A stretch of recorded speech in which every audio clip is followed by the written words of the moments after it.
Hi, everyone, and welcome back to the show. You are listening and watching Live Conversations with Tracy here on Twilight Talk Radio, where we are engaging, empowering, and living out loud. I'm your host, Tracy Kelly, and we broadcast this program every Wednesday from 7 to 8 p.m. Welcome back, and a special welcome back. As you all see, I have this Mr. Handsome man sitting next to me. I am delighted and excited to have an award-winning actor, comedian, and Toastmaster, Mr. Trey Love, Yes, sir. a.k.a. Playboy of Comedy. Guilty. Mr. Lewis Smith. Welcome back to the show. Guilty. Thank you. It's great to be back. It's really great to be back. Yes, I'm so happy that you're here. For our listeners, we are on Ustream. We are live on Ustream right now. Mm-hmm. If you want to catch us, go to the website, twilighttalkradio.com. Click on the Ustream link, and you will be able to see us. If you want to call and talk and interact with Trey Love and myself, our new call-in number is 909-726-7226. So, you know what? All the business is out of the way, so let's play. Let's get it. Let's have a great time. Yeah, it's been about, I want to say, was it July that you were here last? Yes. And we were talking about some projects, but just to give a little background on Trey Love, he appeared on BET Comedy View. Mm-hmm. He was the winner in 2013 for Shaq's Next All-Star Comic, at the Comedy Union. And he was also the winner in 2014, So You Think You Funny, which is J. Anthony Brown's comedy club, The J Spot.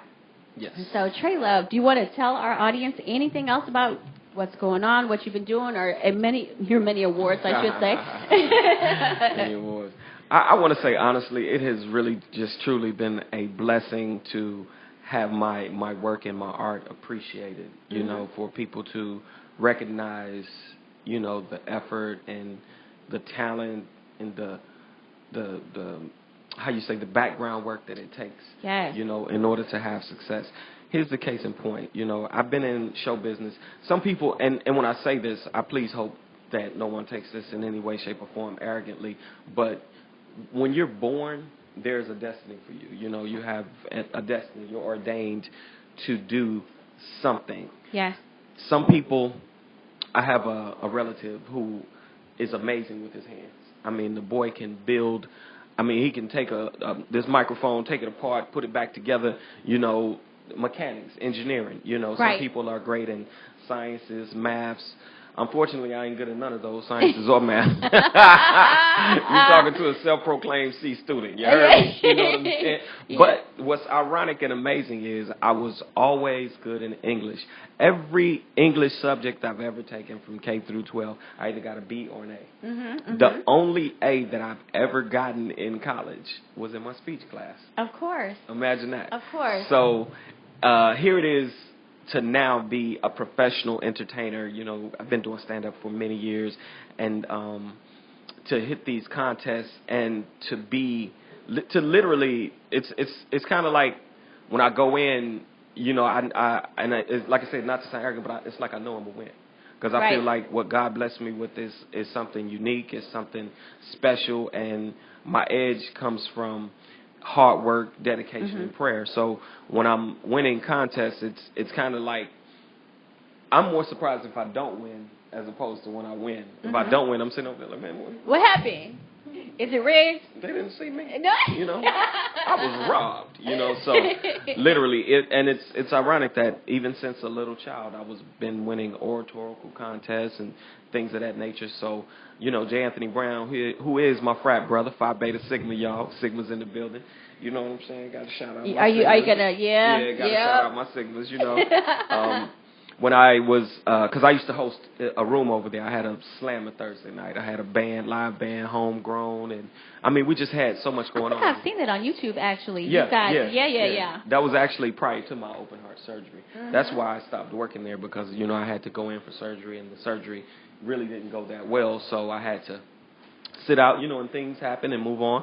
But you can never take from me, you know, being the crown champion of the So You Think You're Funny contest at the J Spot Comedy Club. Absolutely. You know? And you know, you brought up a couple of points that I'm going to touch on. First of all, about knowing your God-given talent.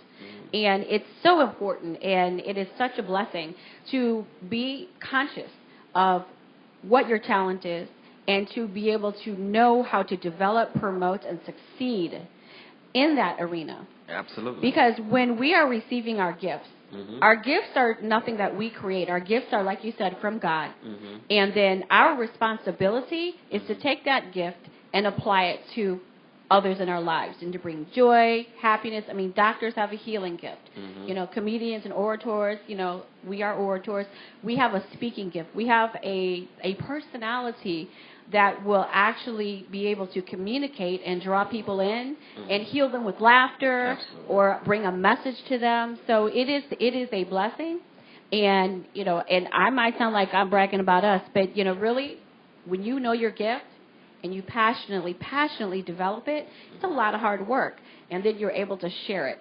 And it, you know, your purpose is your purpose. So it's a blessing to know what your purpose is. And honey, you know what your purpose is. Yeah, it's knocked me in the face many a time. Yeah, I am sure. Because as we kind of develop that and mature into our, you know, what our gift is, you know, you hit some bumpy roads, you know, trial and error. I'm sure you've done stand up before and maybe heard crickets. Maybe not so much as because I've seen you and I've been around you. I know Trey Love from a Toastmasters organization that we're a part of, but we're going to talk about that later. But I just can't see you failing. Yeah. So I'm not surprised that in your mind you're like, you know, what's that song? All they do is win, no matter what. Look out, San Diego Comedy Festival. I'm coming, and I'm coming for the title. I got to at least win first place. Anything else would be uncivilized. See, I love it. Oh, wait. I'm scared of you. They better be scared of me. You cheer me on. Everybody at the comedy festival, they better be scared. Because I'm telling you, a lot of y'all wasting y'all gas. You know, you're wasting your time because when Trey Love hit the stage, it's on. You know what I mean? It's on 110. I know your material is going to be tight. Oh, yeah. I've been working. You missed it last night. I actually tried a new bit. Oh, you did? Yeah. They didn't have a joke master, so I tried a new bit. There you go. And they were like, well, you're here. And I actually did. And I told them, you know, we got some people in there in the Toastmasters that's a little too Toastmastery. Yeah, no. Let me tell them. The person is a little too Toastmastery, not realizing that we have to stretch. We have to learn to live. Yeah. You know, we're all adults, so you can tether the line a little bit. So I did one of my routines, but prior to doing it, I was like, look, I'm warning everybody. God, this is just from my routine. It wasn't a basic knock-knock joke. It was basically part of my stand-up act, but ironically, they loved it. Everybody ate it up. I am not surprised that they loved it and everybody ate it up because, you know, really you put that disclaimer out there and they probably were, you know, most of us were probably like, oh, yeah. A couple were like, oh, shit, you know. You know how it is. But, yeah. That's it. Yeah. You know, another thing that you brought up was in regards to your heart attack, your surgery, your open heart surgery. Let's get that right, because it burns me up when people say heart attack. My bad. Let me say this to my audience right now. I want everybody to know I did not have a heart attack. I had open heart surgery. During the surgery, I suffered a stroke and was in a coma for 4 days. But I did not have a heart attack. So whenever you talk about my heart surgery, say you had your heart surgery and stroke during the surgery. Because, you know, it does, let me tell you what kind of burns me up a little bit. People come up to me and they'll say, man, you know, was you eating right and exercising? Well, first of all, I was raised health right. in the health field. You know, I oatmeal in the morning, jogging. I did 4 years in the military, never smoked cigarettes. So therefore, a heart attack was not in my books. But I was suffering from a bicuspid aortic valve, and what was happening was the blood was going back into my heart. I was born with that defect. So unknown until that point. Right. Until about 5 years ago. So no heart attack. Ever. No heart attack. So let's take that out of the equation, out of the universe. Never say, because when I have one, I hope that's the last one when God decides to give me one. Let's hope that it's not that at all. But that's what I'm saying. So no, let me just clarify that. I did not have a heart attack. Well, you know what? Thank you for clarifying that. I have scratched it out on the paper. It does no longer exist. Good. You know, behind every successful person, there's a story, and or an obstacle. You were discussing, what happened with you, but I want to talk about it as a life-changing event. Okay, if you could do like a takeaway, or a quote-unquote a greatest lesson from that period in your life, what would be your takeaway at that point? I know that's heavy. I should have prepped a little bit. No, I didn't need to Okay. prep. I just give me a second to soak it in and answer it. I would say that from that experience, it was, first of all, you can imagine growing up, playing sports, going to the military. I was semi-jock / Right. player type cat, Always in shape. I've seen the pictures. Shape, yeah, you know. in great shape. Yeah. Great shape. I'm still kind of, I put on a little weight, but trust me, you look take good. That's That's called grown man and sexy. Okay, Yeah, that's what that is. I don't have love handles. I have love grips. You know what I'm saying? But long story short, I'm hot now. long story short, I just always lived my life a certain way. So, when I went to the doctor and I passed out at one time about 5 years ago, Okay. and I was scared to death. Like I just passed out, and I was like, dang, what? And seconds of my life were gone. I will never have those few seconds back. But I do not remember from one moment to the next moment. It's like a blank. So after that happened, I went to the hospital and they started checking me. And it's ironic. The first thing they said was, "Well, you didn't have a heart attack."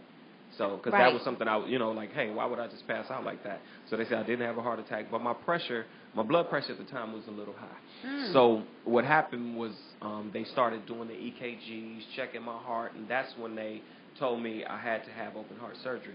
So what I did was I got a second opinion because it was at the VA. I'm a veteran.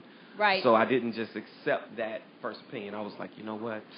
Let me go to another. Check that out. Check it out. So I went to Kaiser, got a second opinion and a third opinion, and unfortunately, heart surgery was in my books. Open heart surgery I had to have. So what happened, I avoided it, and I was like, I'm going to do it, and this and that, and I got to do it. And what made me do it was this, and I want to say this to, it sounds honestly, like it was scary. I mean, that's it's very scary to embrace something like that. Imagine your chest being opened up and another human being touching your heart. So unbelievable. Yeah, it is very, it's horrifying. Yeah. What's most horrifying is not where I am now. It's like being walked to the death chamber.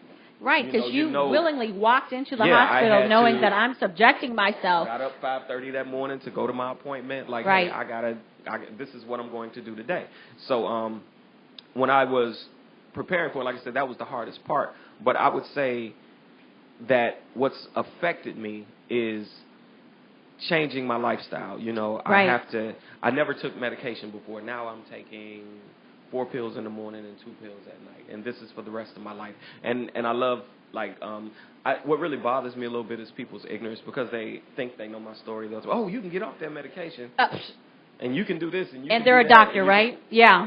So and then even other people, not even in nowhere insinuate anything about you, but when people come up, yeah, bro, I heard about your heart attack. It's just so aggravating. But see, I'm a public figure, so being an actor, comedian, you're going to get people that come up with all kinds of stories, things, absolutely, and, without the proper knowledge. That's why I'm glad to do interviews such as this, so I can explain to people what my true struggle is. And I say this to especially African American people, because what's happening in my community is a lot of us, especially our males, aren't really going to the doctors and getting the appointments and getting the checkups, the every 6-month checkups that we need. People are walking around thinking they're fine, and next thing you know, they got diabetes, they got high blood pressure, they got cancer. Hypertension. Fortunately, all that. So fortunately for me, with a proper diet, with exercise, taking my medication every day, my blood pressure is amazing. I feel amazing. I'm doing great. But the stroke, I do suffer left side paralysis, on the left side. But a lot of people are like, oh, I can't even tell. Yeah, I can't even tell either. And I've known you, this past year. Oh, that's because I'm sexy. And can we get an amen, ladies out there? No, you know what I'm saying? And it's just, and it's funny, like, with you saying that, like, and I really want to get to that point, because that's a very important point, and it's something I want to speak on as I develop my speaking career. Absolutely. Because I'm transitioning now. I'm always going to be a stand-up comedian. So to my comedy fans, Trey Love always going to be there to make you laugh. Mm-hmm. But I see a transition in my life in what's happening with me. I'm becoming more of a public speaker, motivational speaker. So something I want to share with people, what I took from it was, to be where I'm at now and to know what I went through. I have a testimony and a story, and I just want to say to everyone out there again, especially going to my people, because we seem to not really do the doctor thing the way we should. Right. Go get your checkups, take your medications, get second opinions, eat right, exercise, and really, literally, I'm just going to put it out there, a message. Change your lifestyle. If you're already living a great lifestyle, that's fine. But for those of you that are, not really paying attention to your health, I would say every 6 months, go get a checkup. Because you got to just check on these things. Because I'm going to tell you the truth. If I'm sitting here getting emotional about to say this, if I hadn't went in for that heart surgery, I might not be sitting here talking to you right now. So, therefore, I just say to everyone, and I want to share this. Going into the heart surgery was literally the scariest thing I had to deal with. But on the back end of it, even with the stroke symptoms and everything, I'm still glad I did it because the doctors are saying my heart is getting back to normal size. Beautiful. And I'm here, and I'm here for a long time, and I plan on living 182 years. I already got the date picked out, so claim it. I'm here. Yes. Fortunately.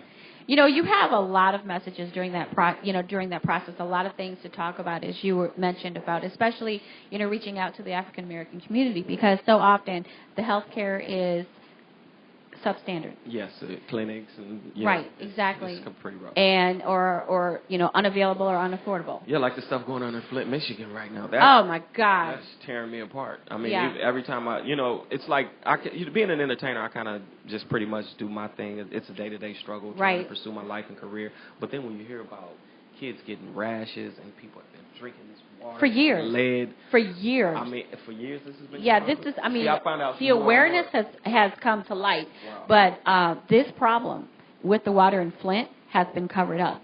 This is not a recent problem. This is going on. They have documented the city hall meetings and the meetings with the water company from over a year ago. You know what I think should be done? And see, here's where mediums like this are very important, because we can get our voice out, we can get it to the masses. Exactly. Because I was thinking it when I was listening to some, and people talk about it on the radio this morning. Why is it that Flint can't be declared a disaster area in the same way they relocated people from Louisiana? Exactly. Instead of putting these billions of dollars into these football stadiums and these basketball stadiums. Not saying, let me say this, because I really want to clarify where I'm coming from, because I want people to get a full understanding. I love football, just like everybody else. Go Cam, go New Orleans. The Panthers gonna do it.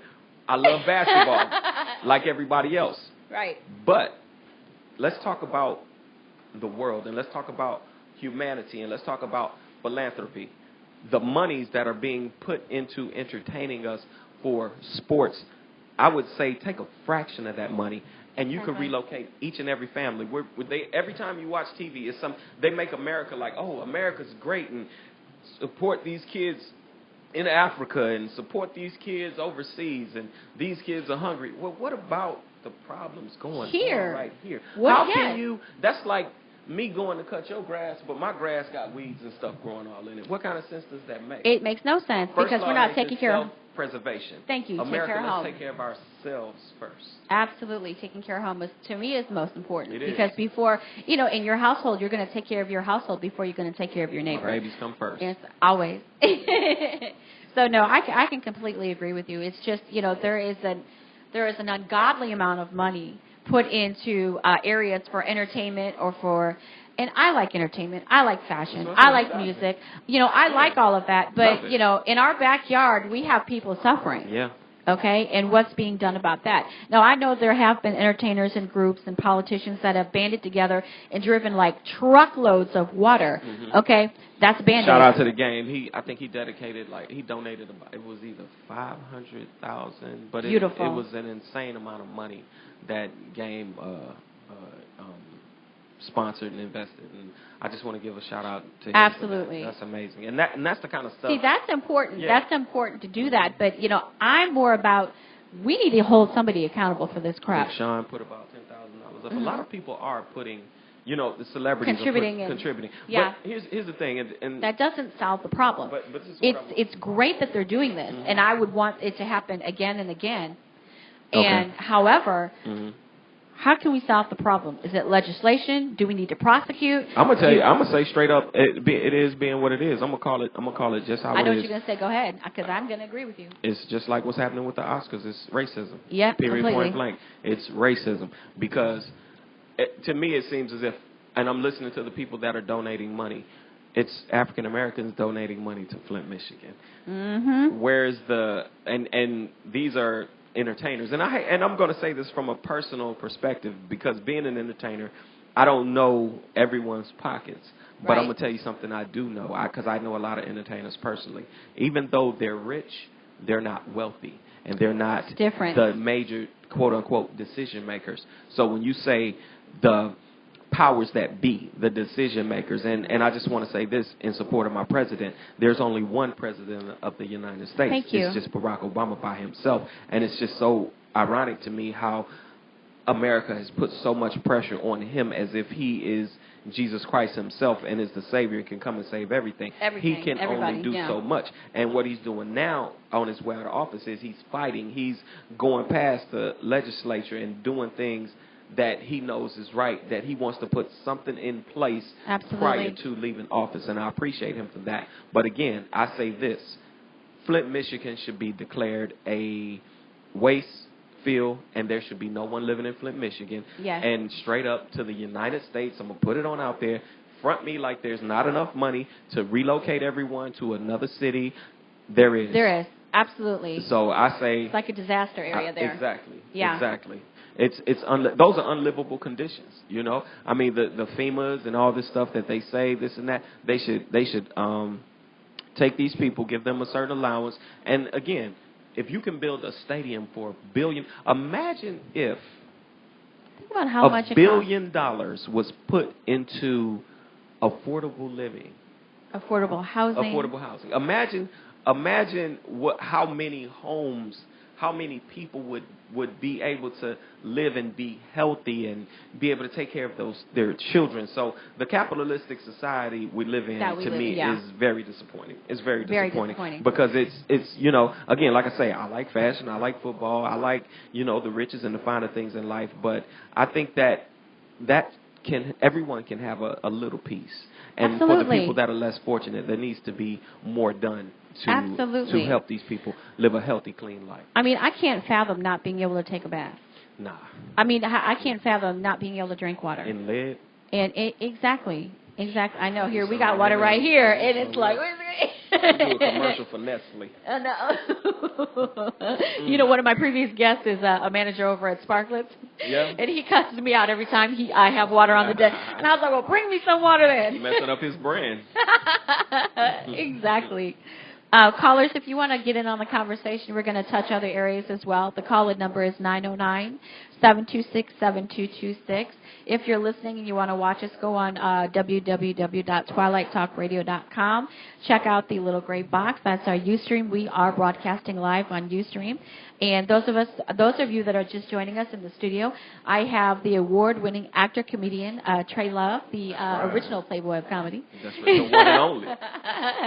And, you know, we've been discussing some social issues, but we also, Trey Love also covered, you know, a time in his life where, you know, he overcame a situation and how he's going to be utilizing that to reach out to others and to encourage and motivate others, you know, through speaking and through what I'm aware of is that you're in the process of doing a documentary on your experience about your open heart surgery, your stroke, and the rehab part of it. Now, I know you've probably got an NDA on it, so we can't talk, you know, for those that don't know, an NDA is a non-disclosure agreement. So no, I actually can talk about it because it's mine. Oh, well, you know, amen to that. It's nothing like being the owner, operator, director, producer, writer, and everything else. That's right, and the one who lived it. Well, yeah, you should. Yeah, exactly. But how's that? I know we spoke last time you were here about, you know, the beginning stages of it.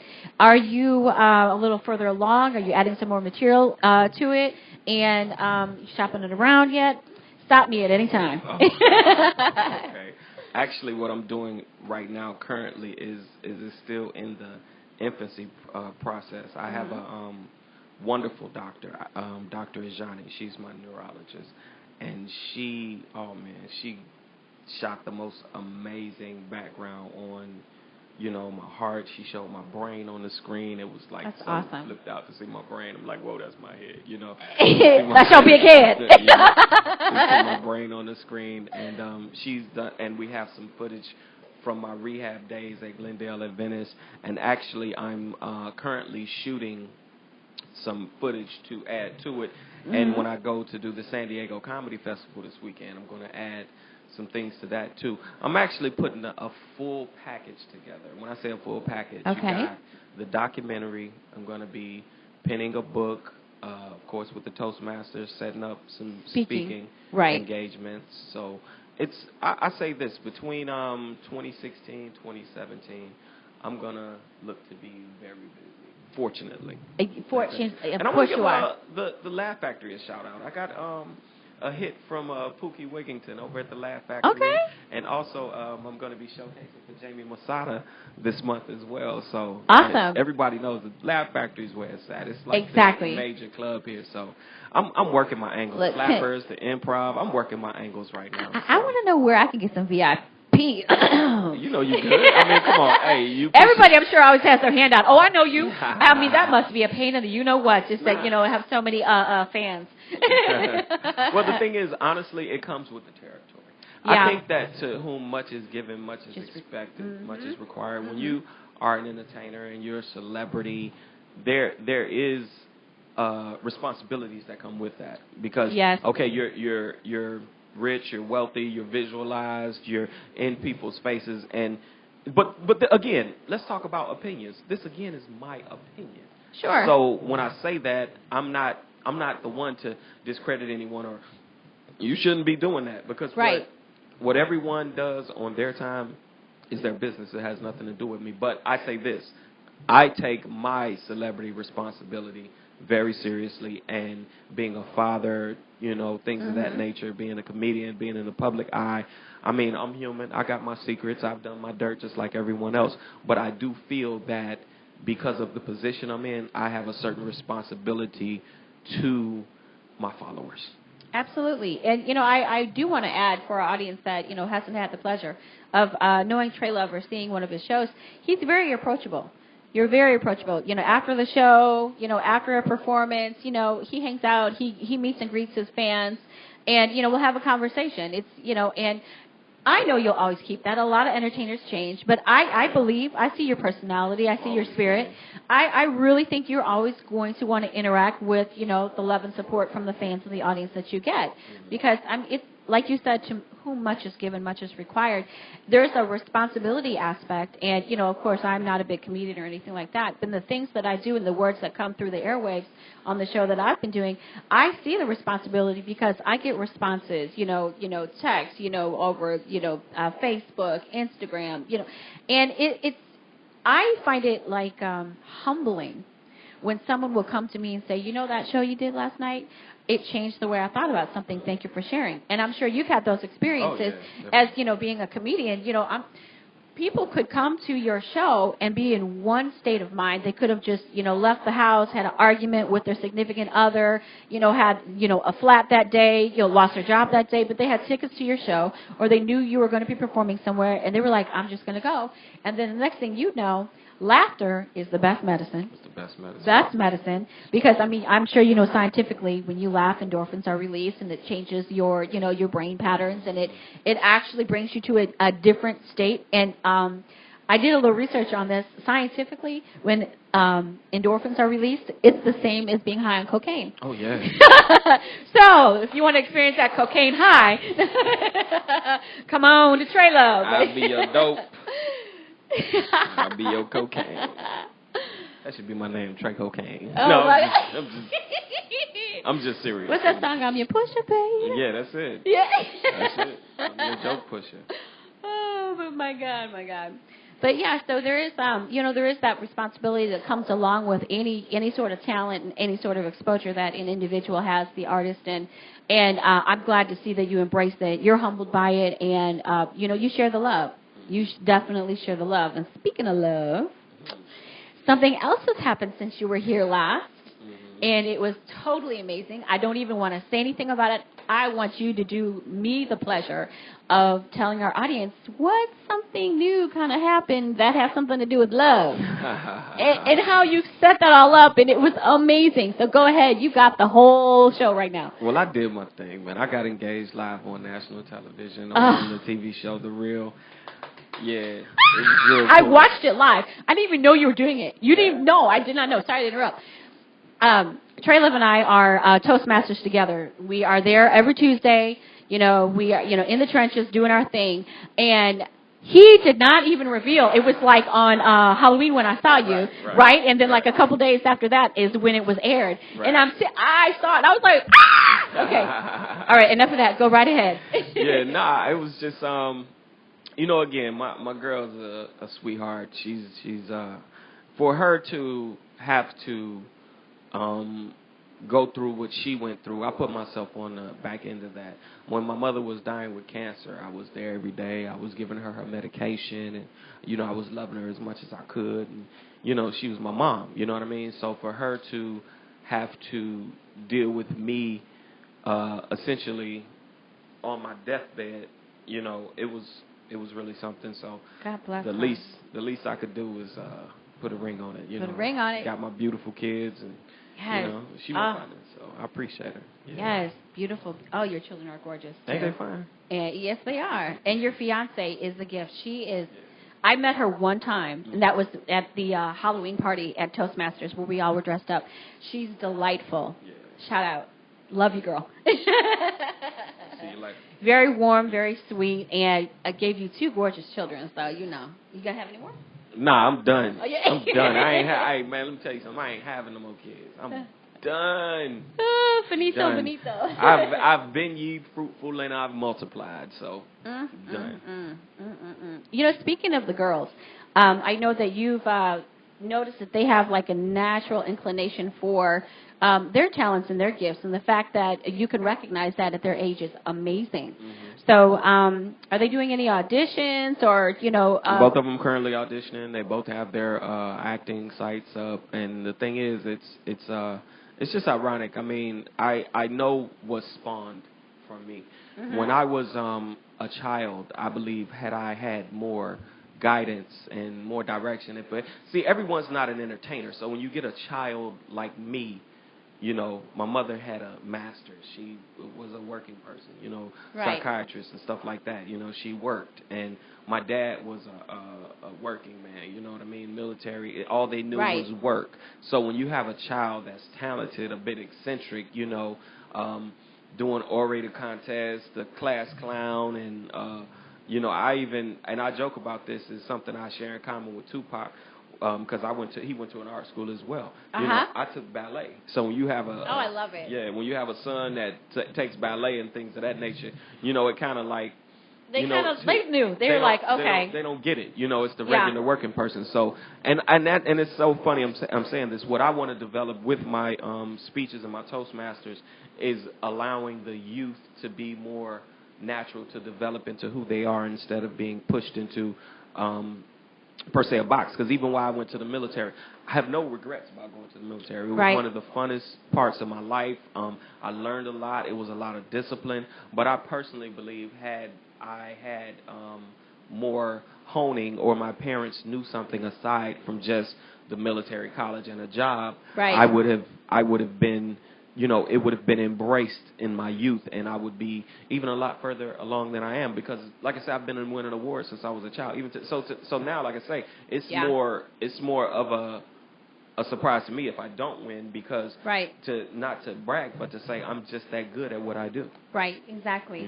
And I think your daughters are benefiting from the fact that, again, you're not putting them in a box. No. You're recognizing, okay, you have something that you're special at, and you have something that you're special at, and even as their personalities are developing, you who's the one that's most expressed? How old are they, first of all, the two? I have a 3 and a 1-year-old. 3 and a 1-year-old. Okay. Who's the one that is your mini-me?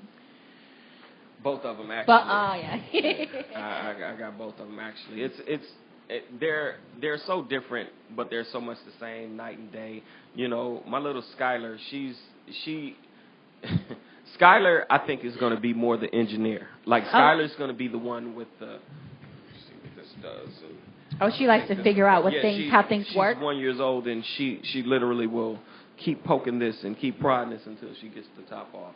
You know, that's the kind of kid she is. And then, you know, the older one, Safi, she's more, I would say, the dancer. You got to see her do her name, you know, when she be doing her little name and stuff. You know, my little baby be doing her thing. Yeah, you know. But again, you should post a video. Yeah, I will. I think I have already. Oh, okay. But Skylar's only 1, so it's kind of early. It's developing. Yeah.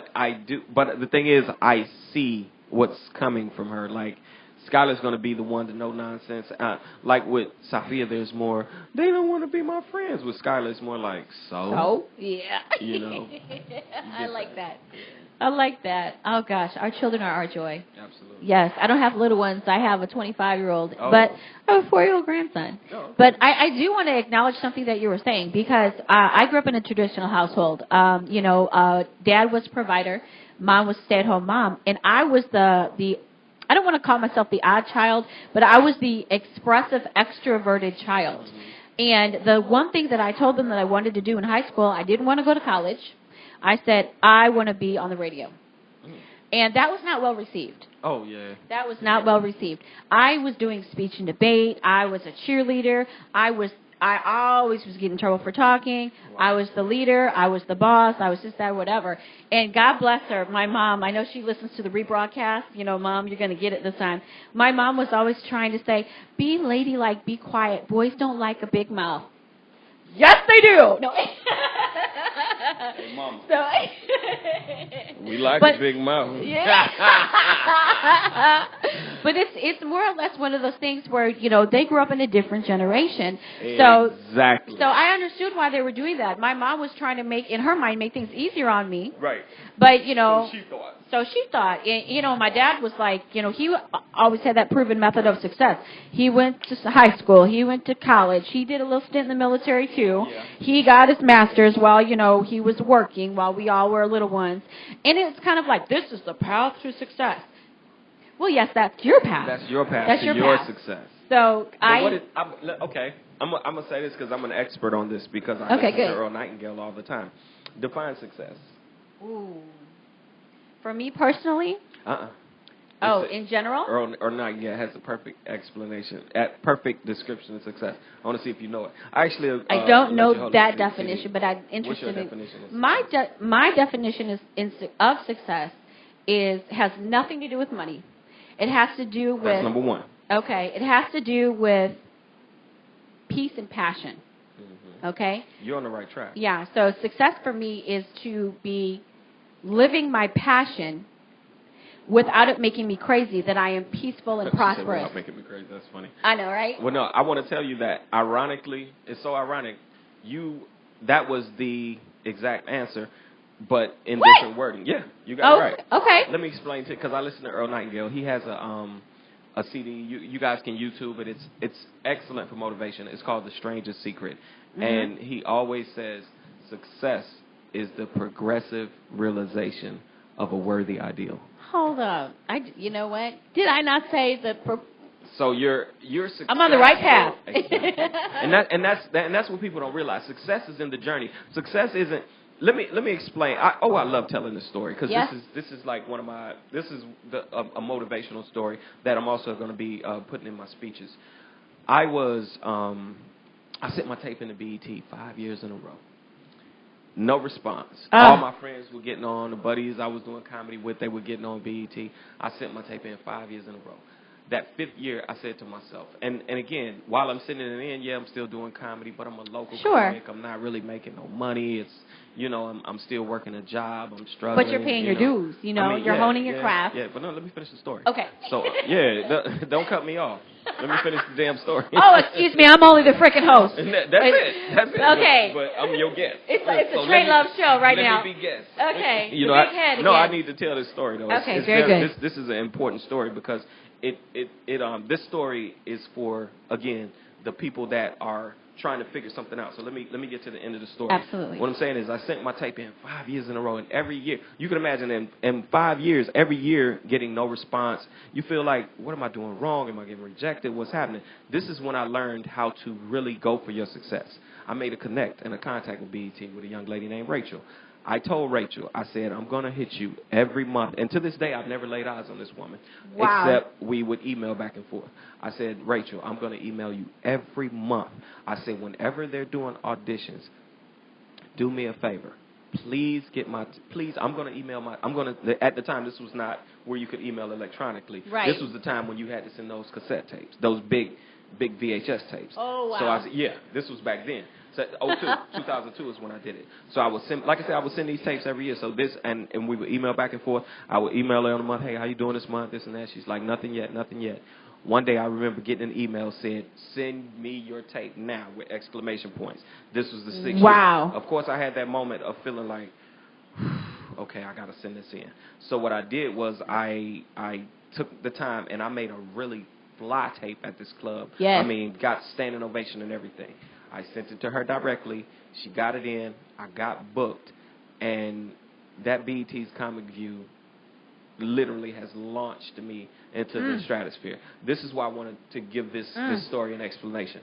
From BET's Comic View, I ended up doing 10 films, 1 major motion picture, which was from Justin and Kelly, which is the American Idol movie. Shout out to American Idol last year. Oh, yeah. I was in the only American Idol movie from Justin and Kelly, the runner-up and the winner. I've been in a Hershey Swoops commercial, Florida Lottery commercial. I've been in over 9 independent films. I was in a film, Cybermac, that won Best Picture at the Mock Film Festival. Mm-hmm. And all of this came from that one appearance, and even done a college comedy tour. All of this came from that one appearance on Comic View. The reason why I wanted to tell this story and make this point was to show people never, ever, ever give up on your dream, because the success is not in getting Comic View, even though that was a successful moment. Right. Believe it or not, the success was in the 5 years that I sent the tape.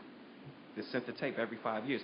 What I'm saying is, I'm making the point that Earl made. Success is the progressive realization of a worthy ideal. Getting on BET's Comic View was a worthy ideal to me, and I kept sending my tape. So when I got it and I made it, it literally transformed and changed my life. So that's a story that I want to convey to the youth and to anybody out there that's trying to do something and has a dream and has a goal. Guess what? You're going to get 50 no's. All you need is one yes. Exactly. All you need is one yes. Thank you. you. Thank you, and thank you for sharing that, too. And it's like, I feel like I was watching like a motivational speech right then and there. Yeah. But, you know, great point, good point, necessary. That's why I had to stop you, let me tell the story, because I needed to, you know, it was kind of a speech. If you see what I was trying to do. Yeah. See, I'm going to use that clip. Yeah. That's going to be my demo. That's right. And that segues into our next topic, Toastmasters. Go for it. Yes, absolutely. But, you know, thank you. Honestly, I want to honor that, though. Thank you for sharing that. Yeah. Because, you know, so often we hear about don't stop, but we don't hear the story behind it. We don't hear what you did. Oh, overnight success, 10 years. You know, think about it.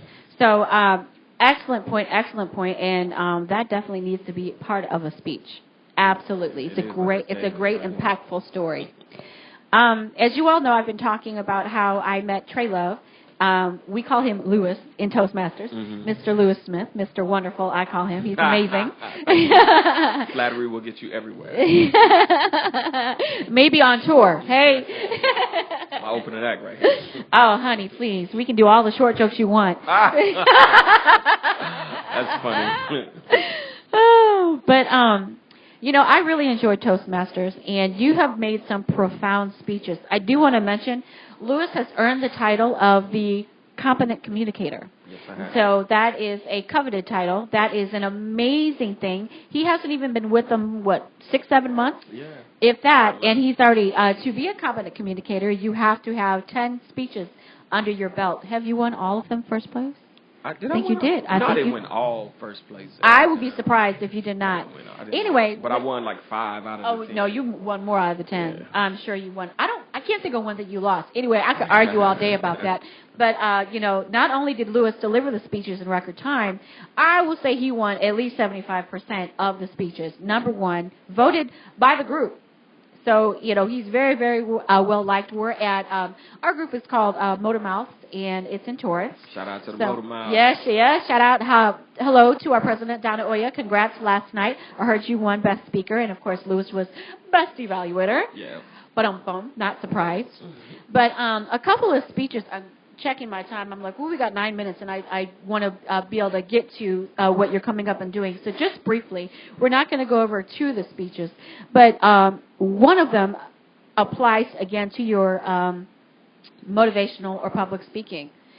It was, and forgive me, I'm not going to have the title right, but you spoke about the professional time waster and the professional dream killer. Or if you want to, if you're more inclined to talk about the comedy's tragedy, which one is your favorite? Which one are you most connected with? Because I loved both of them.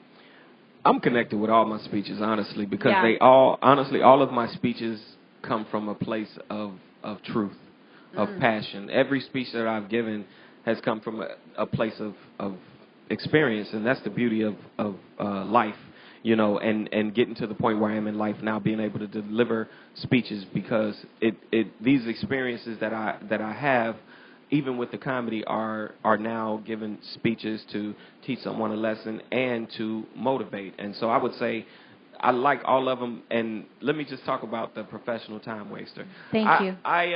That's the one I wanted to talk about. Yeah, I know. That's why you should just say, look, let's talk about the professional. I'm being polite. Because the thing is with the professional time waster is you meet people. You meet people every day. You meet different types of people, different walks of life, different races, different nationalities, different likes, different dislikes. And so when you meet a person, it doesn't matter what their background is. You can sense their successes and their failures just being around them for a few moments. And the person I call the professional time waster is the person who you meet this year. And you talk to them a month later. They're always at the same club. Professional time wasters to me are like the club regulars. If you go to the club, if that person, every Saturday, every Friday, right here at the club, woo! Same spot at the bar. Spot at the bar. Yes. Getting nothing accomplished but spending, your money on drinks. 1738. Those are your professional time wasters. And those people, honestly, I really get those people away from my life and repel them. And this is something I have learned through my speeches that I'm really going to be putting some powerful motivational speeches together. It's something that I've had to learn to do, and something that I try to. I must say this is more personal than anything I'm trying to teach.